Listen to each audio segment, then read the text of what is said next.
अस्सलामुअलैकुम वरहमतुल्लाहि वबरकातुहू। जी नाज़रीन, आप देख रहे हैं प्रोग्राम चमकते चेहरे। मैं हूं आपका होस्ट मोहम्मद इब्राहिम चित्राली।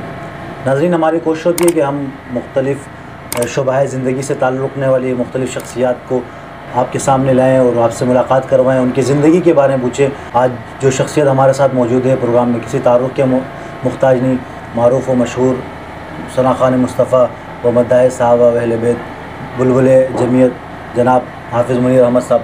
सबसे पहले हाफिज़ साहब, आपका शुक्रिया, आपने वक्त दिया प्रोग्राम। जज़ाकल्लाह खैर, आपका भी शुक्रिया जी। मतलब मैं आपके इंटरव्यूज़ वगैरह देखता रहता हूँ, बड़े बड़े शख्सियात के पास आप जाते हैं। मेरे ख्याल में ये आपकी कामयाबी है। अल्लाह पाक आपको मज़ीद साबित कदम रखे और एक पुख्ता सहाफ़ी बनाए कि आप अपने जो है इस हवाले से आप कंप्रोमाइज़ न करें किसी से, जो हक़ हो वो आप सामने लाएँ। अल्लाह पाक आपको खुश रखे।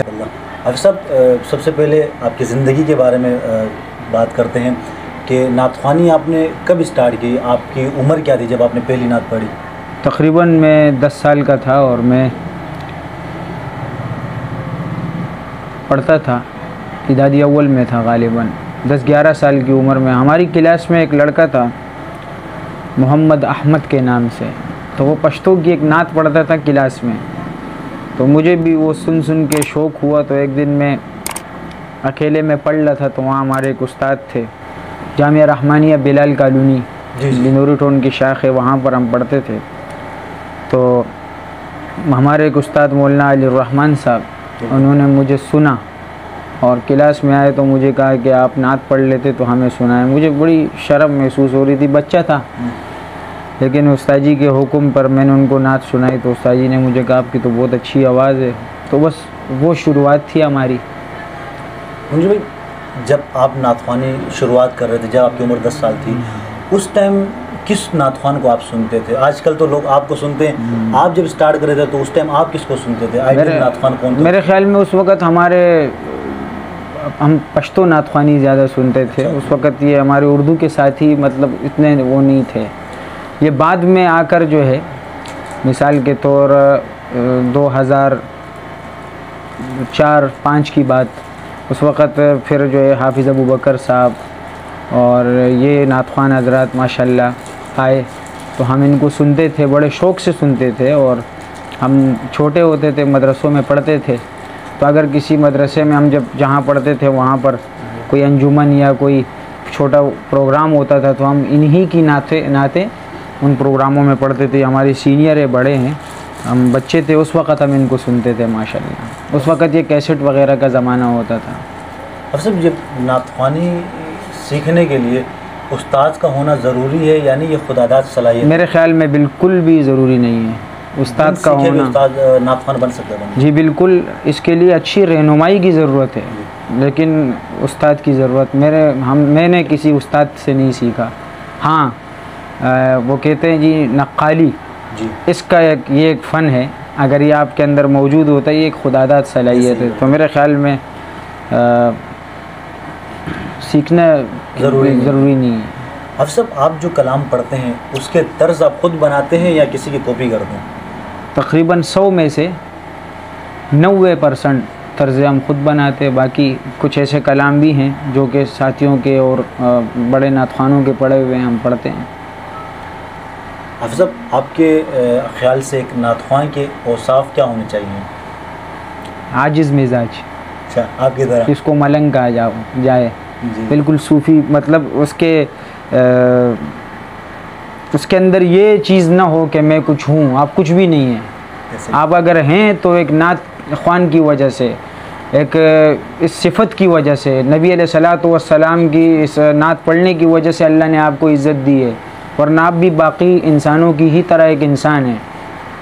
तो जब ये तकब्बुर इंसान के अंदर आता है, मेरे ख़्याल में इस चीज़ से एक नातख़्वान को बिल्कुल साफ़ होना चाहिए। अगर मुझसे एक बंदा मिलता है, प्यार मोहब्बत से आके मुझसे मिलता है, हर बड़े इंसान से कोशिश होती है साथियों की कि हम मिलें, तो अगर मुझसे कोई मिलता है तो वो मेरी ज़ात की वजह से नहीं, वो एक इस सिफ़त की वजह से मिलता है कि मैं एक नातख़्वान हूँ।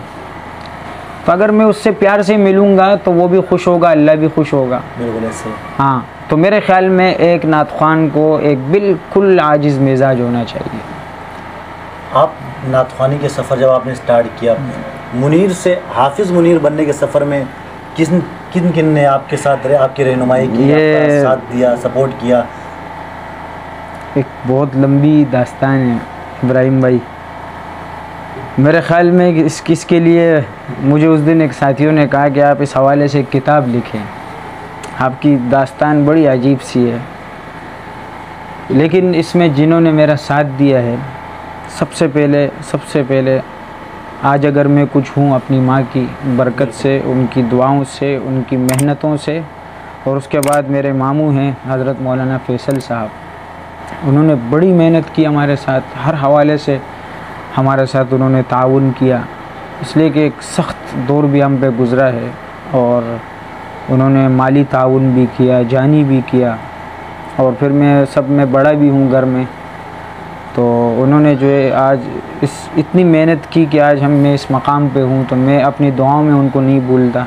हर जगह पर मेरी कोशिश होती है कि मैं उनको याद करूँ, और जो है अल्लाह पाक उनको सलामत रखे। उसके बाद इस नातख़्वानी की फील्ड में जो सबसे बड़ा फोरम था वो था मौलाना तला रहमानी साहब दामत बरक़ात व मल्ला, उनकी भी ज़िंदगी में तवालत दीजिए, रहमानी इंटरप्राइजेज़ के नाम से हम उनके साथ होते थे। इसलिए कि उस वक़्त एक नातख़्वान का कैसेट या सीडी निकालना ये इतना आसान काम नहीं था, कि वो एक माली हवाले से भी मुश्किल था। हम तो तालिब इल्म थे, तो वो एक फोरम था जो है हम उनके पास जाते थे, और जो है उन्होंने हमारी बहुत अच्छी तरतीब हमें स्टेज पर लाए, वो मेहनत की। तो मैं एक ज़माना ऐसा भी था कि मिसाल हमें लोगों ने स्टेजों से उतारा है नीचे, नात पढ़ते हुए बीच में हमें लोगों ने स्टेज से उतारा है कि नीचे उतरो, आप वो देखो और नातवानी को देखो। लेकिन आज बारे में मैंने सुना था कि कहीं आप ज़माना तालिब इल्मी में आप कहीं नात पढ़ना चाह रहे थे कि मैं नात पढ़ूंगा, और किसी ने आपको मना किया, और फिर वही आपको आजकल बुला रहे हैं प्रोग्रामात के लिए, ये सच है बात? जी बिल्कुल ऐसा हुआ है एक मरतबा जी। तो तिलकल अय्याम नुदाविलुहा बैनन्नास, ये तो होता रहता है, कोई मसला। लेकिन अल्हम्दुलिल्लाह कभी दिल में मुझे अपने ये जो साथी हैं नातख़्वान, ये मुझे कहते हैं कि आप अपने मिजाज में तब्दीली लाएँ, आप हर। मैंने कहा मिजाज में तब्दीली का क्या मकसद है आपका जी, हम तो जैसे पहले थे वैसे अभी हैं और हमेशा रहेंगे इंशाअल्लाह। हाफिज़ मुनीर अगर नातख़्वान ना होते तो क्या होता? एक मुदर्रिस होते हैं। अच्छा, बस। तदरीस में आपने पहले भी की है? जी जी बिल्कुल। मैं जामिया फ़ारूक़िया कराची से मेरी फ़राग़त जब हुई, उसके बाद मैंने जामिया अनवारुल कुरान में तदरीस की, लेकिन असफ़ार ज़्यादा होने की वजह से फिर मुझे तदरीस छोड़ना पड़ी। सियासी जमात से किस जमात से ताल्लुक़ है? अल्हम्दुलिल्लाह मेरे ख़ानदान का जमीयत उलमा इस्लाम से ताल्लुक़ है अल्हम्दुलिल्लाह। और मैं ये समझता हूँ कि हर इंसान के लिए एक नज़रिए का होना ज़रूरी है। तो मेरा नज़रिया वो नज़रिया है जो मेरे प्यारे अकाबिरीन का नज़रिया है, एक क़ल्बी लगाव है जमीयत से, और मैं इंशाअल्लाह इसी नज़रिए के साथ इस दुनिया से रुख़्सत होना चाहता हूँ कि मेरा यही नज़रिया रहे इंशाअल्लाह। अल्लाह पाक मुझे अपने अकाबिर के इस नज़रिए पर सलामत जो है वो पुख्ता रखे, और मुझे अपने कायद मिल्लत इस्लामिया हज़रत मौलाना फज़लुर रहमान साहब, उन पर फ़ख्र है कि अल्लाह ने हमें ऐसा कायद जो है मुयस्सर किया, और मेरे तमाम अकाबिर अल्लाह इनको सलामत रखे। हाफिज़ साहब, बहुत सारी और भी जमातें हैं, मजहबी जमातें भी है, दीनी जमातें भी है, फिर जमीयत उलमा इस्लाम का इंतखाब ही क्यों? क्या ऐसी चीज़ मुमताज़ है? असल में हमारी जमात, हमारी जो मसलक है जी, हमारी मसलक में जितनी भी मजहबी जमातें हैं वो सारे जमीयत उलमा इस्लाम से ही आई है। जी हाँ, जमीयत उलमा इस्लाम सबसे पहले हमारी मसलकी जमात है, बाकी जो बनी है वो तो जमीयत उलमा इस्लाम की से निकली हुई जमात है। आप ये समझ लो, उनकी जितनी भी शख्सियात हैं वो खामखा जमीयत में रहे होंगे, ये हो नहीं सकता कि उनका जमीयत से ताल्लुक़ न रहा हो। हाफिज़ साहब, हम सियासत की तरफ निकल के शायद ऐसा हो एक दो जमातें, लेकिन बाकी नहीं। जी बिल्कुल आते हैं, सियासत की तरफ निकल गए थे। हाफिज़ साहब, कौन सा ऐसा कलाम था जो आपकी वजह शोहरत बना? हम मेरे असल में दो कलाम थे, एक मेरी नात और एक मेरी नज़म। इस्लाम जिंदाबाद मेरी एक ऐसी नज़म है कि जिस नज़म ने मुझे पता नहीं कहाँ से कहाँ पहुँचा दिया, और रातों रात पहुँचाया है जी, अल्लाह का बड़ा करम है। और नातों में मेरी एक नात है आमने सामने, आए जब मुस्तफ़ा आमने सामने। ये इस्लाम जिंदाबाद का जो वो है तर्ज नज़म, ये नज़म की तर्ज आपने खुद बनाई थी? जी बिल्कुल, मैं अपने घर से, मेरे मामू थे मौलाना फैसल साहब, जब ये प्रोग्राम मतलब शुरू इसकी तैयारियां चल रही थी कराची में, तो उन्होंने मुझे कहा कि आपको अल्लाह ने आवाज़ दी, आपको कुछ पढ़ना चाहिए। एक बहाना होता है अल्लाह पाक जो है इंसान के लिए बनाता है। मुझे कहा आपको कुछ पढ़ना चाहिए इस हवाले से, तो मैंने कहा कि सही है। उन्होंने मुझे पैसे दिए 3000 रुपये कि आप ये लें और आप रिकॉर्डिंग करें। तो हम कराची में कस्बा कॉलोनी एक इलाका है, वहाँ रहते थे। तो हमारे एक मारूफ शायर साथी हैं जनाब अजीज़ुल्लाह गालिब साहब, वो हमारे घर के करीब रहते थे। मैं अपने घर से उनके स्कूल जा रहा था, तो रास्ते में ही मैंने ये तर्ज बनाई और मैं उनके पास गया और उनको मैंने कहा कि ये तर्ज मैंने बनाई है, ये कोरस है, आप इस पर मुझे कुछ लिख के दें।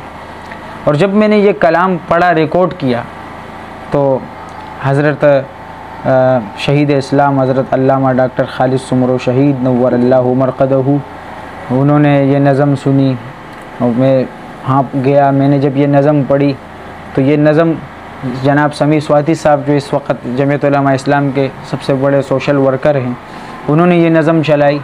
और उसके बाद जो है इसी नज़म की बदौलत में इस्लाम ज़िंदाबाद पेशावर, और करते करते करते अल्लाह पाक ने बहुत शोहरत दी इस वजह से।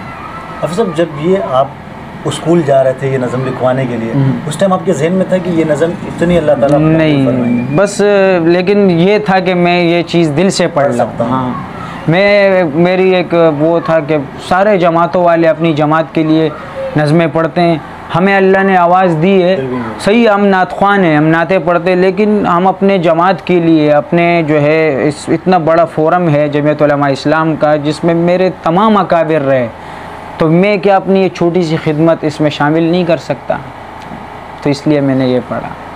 हाफिज़ साहब, आपने कहा कि आपकी वजह शोहरत जो है वो एक कलाम इस्लाम जिंदाबाद, अगर उसके अशार सुना दे एक दो शेर। इस्लाम जिंदाबाद, इस्लाम जिंदाबाद, इस्लाम जिंदाबाद, इस्लाम जिंदाबाद। हम काइदे जमीयत के दीवाने बन के आए हैं, इस्लाम की शम्मा पे जले परवाने बन के आए हैं। इस्लाम जिंदाबाद, इस्लाम जिंदाबाद, इस्लाम जिंदाबाद, इस्लाम जिंदाबाद। माशाल्लाह, सब क्या कैफियत होती है जब आप कलाम पढ़ते हैं स्टेज पे? मेरे ख्याल में कैफियत का आपको देखने वाले बता सकते हैं कि हमारे चेहरे पे क्या कैफियत होती है। मैं अक्सर जब नात पढ़ के स्टेज से उतरता हूँ तो हमारे साथी कहते हैं कि बहुत ज़्यादा ज़ोर लगाते हैं आप, लेकिन बाखुदा ये रिज़्क़ सामने पड़ा है, मुझे अपने ज़ोर का कुछ पता नहीं चलता, बस पढ़ रहा होता हूँ, बस पढ़ता रहता हूँ और बड़ा मज़ा आता है ये। अच्छा, आप अपने नातख्वानी के लिए, अपनी आवाज़ को महफूज करने के लिए क्या परहेज़ करते हैं? गालिबन कुछ भी नहीं, मैं मुकम्मल तौर पे कुलू वशरबू पे अमल करता हूँ अल्हम्दुलिल्लाह। जी जी, हमें तो ये कहा जाता है, हमने सुना है बड़ों से कि आपने ठंडा पानी नहीं पीना। ना, वो अच्छी बात है अगर कोई करता है मेरे ख्याल में, लेकिन मेरे ख्याल में ठंडा पानी भी एक बहुत बड़ी नेमत है, इसको कज़ा नहीं करना चाहिए। बाकी अच्छी बात है अगर कोई नहीं पीता, हिफाजत करता है तो अच्छी सिफत है। आजकल के दौर में आपको कौन से नातख्वान पसंद? मुझे तकरीबन अपने सारे जितने भी मेरे नातख्वान साथी, मेरे मसलकी अहबाब हैं, सारे पसंद है अल्हम्दुलिल्लाह। मेरे ख्याल में जो भी नातख्वान होगा उसमें कुछ न कुछ तो सिफत होगी कि वो नातख्वान होगा। हर एरा गैरा तो नातख्वान नहीं होगा ना, चाहे वो जैसा भी हो, लेकिन कुछ न कुछ उसमें सिफत लाजमी होगी कि अल्लाह पाक ने उसको अपने इस प्यारे हबीब की सनाख्वानी के लिए कबूल किया है। मेरे ख्याल में तो हमारे बाकी जितने भी नातख्वान हैं हमारे सरों के ताज हैं, अल्लाह पाक इन सबको सलामत रखेगी। मैं सबको बड़े शौक़ से सुनता हूँ अल्हम्दुलिल्लाह। नातख्वान अगर कोई आपसे सीखना चाहे तो वो किस तरह आपसे रब्ता करें, या आप किसी को सिखाते भी हैं कोई आपसे रब्ता करें? मेरे ख़्याल में मैं आपको पहले भी बता चुका, ये सीखने की चीज़ नहीं है। अलबत्ता कुछ साथी ऐसे होते हैं कि जिनके पास आवाज़ तो होती है, आवाज़ तो उनके पास होती है, अल्लाह पाक उनको आवाज़ तो देता है, लेकिन पढ़ने का एक तरीक़ाकार जो होता है, फिर मजमे के सामने एक होता है स्टूडियो का नात ख़्वान जो सिर्फ स्टूडियो में पढ़ सकता है, मजमे में नहीं पढ़ सकता, लोगों के सामने नहीं पढ़ सकता। एक होता है आवामी जो हर जगह पर पढ़ सकता है, उसके पास इतना स्टेमिना होता है। ये चीज़ बनाना इस हवाले से मेरे ख़्याल में कुछ रुमूज़ है वो सीखने चाहिए। तो इस हवाले से इत्तिहाद टाउन कराची, वहाँ पर जब मैं कराची में होता हूँ तो मैं वहाँ पर जो है हमारे चंद बच्चे हैं, मैं उनको सिखाता हूँ और अल्हम्दुलिल्लाह वो उनके कुछ कलामात मंज़र आम पर भी आए और बड़ी मेहनत की उनके साथ। और आप अगर उनको सामने भी सुनेंगे तो आपका दिल खुश होगा, इतनी मेहनत की। ऐसा नहीं कि वो सिर्फ स्टूडियो में पढ़ ले और बाहर नहीं पढ़ सकते, ऐसा नहीं है। वो अल्हम्दुलिल्लाह भरे मजमे में उसी तरह आपको पढ़ के दिखाएंगे जिस तरह वो स्टूडियो में उन्होंने पढ़ा है। जमीयत उलमा इस्लाम से तो आपका क़ल्बी ताल्लुक़ है, सियासी ताल्लुक़ है, हमदर्दी है। कायद जमीयत उलमा इस्लाम से भी आप कायद जमीयत से भी बड़ी मोहब्बत है आपकी। लेकिन जमीयत उलमा इस्लाम में कायद जमीयत के अलावा किन रहनुमाओं से आप बहुत ज़्यादा मोहब्बत करते हैं, आपको अच्छे लगते हैं, आपको पसंद हैं आपको? जी बिल्कुल, मेरे तो सारे रहनुमा मेरे सरों के ताज हैं, लेकिन इनमें से दो शख्सियत ऐसी हैं कि जिनसे मेरा एक करीबी ताल्लुक़, उनमें एक मोहब्बत है, उनसे एक चाहत उल्फत है। सबसे पहले कायद सिंध हज़रत अल्लामा राशिद खालिद महमूद सुमरो साहब, उनके साथ हज़रत के साथ मैं घूमा हूँ, मैंने देखा है उनकी जो मेहनत है जमात के लिए मैं आपको बयान नहीं कर सकता। और दूसरे हैं असीर ख़त्म नबूवत हज़रत मौलाना मुफ्ती किफ़ायतुल्लाह साहब, हज़रत के साथ भी मैं घूमा हूँ। एक बच्चे की तरह वो मुझे समझते हैं, उनकी भी जो मेहनत है मैं आपको बयान नहीं कर सकता। और फिर इनका जो पुख्ता, इनके जो नज़रियात हैं अपनी जमात के हवाले से, तो वो देख के जो है हम और पुख्ता हो जाते हैं।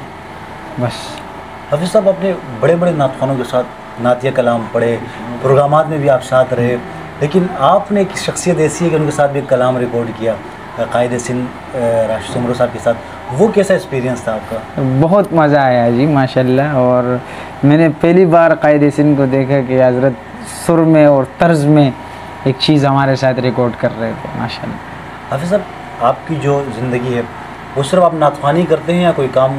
कुछ काम करता था, लेकिन अभी जो मुस्तकिल तौर पे मैंने शुरू किया, मैं हूँ, मेरे साथ एक मेरे साथी हैं, पार्टनर हैं मौलाना अब्दुल रशीद साहब, रियल इस्टेट का हमने काम शुरू किया अल्हम्दुलिल्लाह कराची में।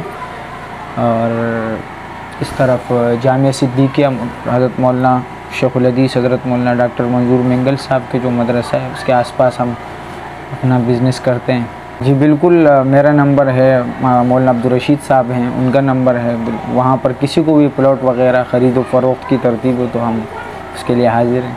कारोबार एक अच्छी चीज़ है जी। स्क्रीन पे नंबर चला दें? ठीक है, मैं चला दूँगा। हाँ, तो कोई रब्ता करना जी बिल्कुल, हम तैयार हैं उसके लिए जी। हाँ, अब सब हमारा ये एक तरतीब होती है कि आखिर में हम कुछ चीज़ें सामने रखते हैं कि पसंद क्या है आपको, एक दूध पत्ती है या कहवा चाय, इन दो चीज़ों में आपको क्या ज़्यादा पसंद है? वैसे तो दूध पत्ती पसंद है, लेकिन अगर हो कोटेवाल के होटल की, और वो भी कराची के कोटेवाल की, वो भी कट चाय। पंजाब में कोटेवाल भी बदल जाता है। और लेकिन एक चाय ऐसी है, लेकिन वो सिर्फ हो हज़रत मौलाना गौसुद्दीन बासिम साहब के घर की। हमारे एक साथी हैं बासिम साहब, उनके घर में कहवा चाय और होती मुकम्मल तौर पे बेहतरीन ज़ाफ़रान से बनी हुई। मेरे ख़्याल में अगर कोई वो पी ले तो उसके सामने दूध पत्ती वगैरह वो सब कुछ भूल जाए। खाने में पुलाव या बिरयानी? गोश्त में नहीं खाता और मुझे दाल चावल पसंद है, लेकिन पके हुए किसी मुहाजिर भाई के हाथ के हों या मुहाजिर घर के हों। शहरों में कौन सा, कराची या पेशावर? नहीं, मैं तो कराची पे बिल्कुल भी कंप्रोमाइज़ नहीं करता। वजह? इसलिए कि मेरा बचपन, मेरा सब कुछ यहाँ पर, पूरा पाकिस्तान घूमता हूँ, लेकिन कराची है।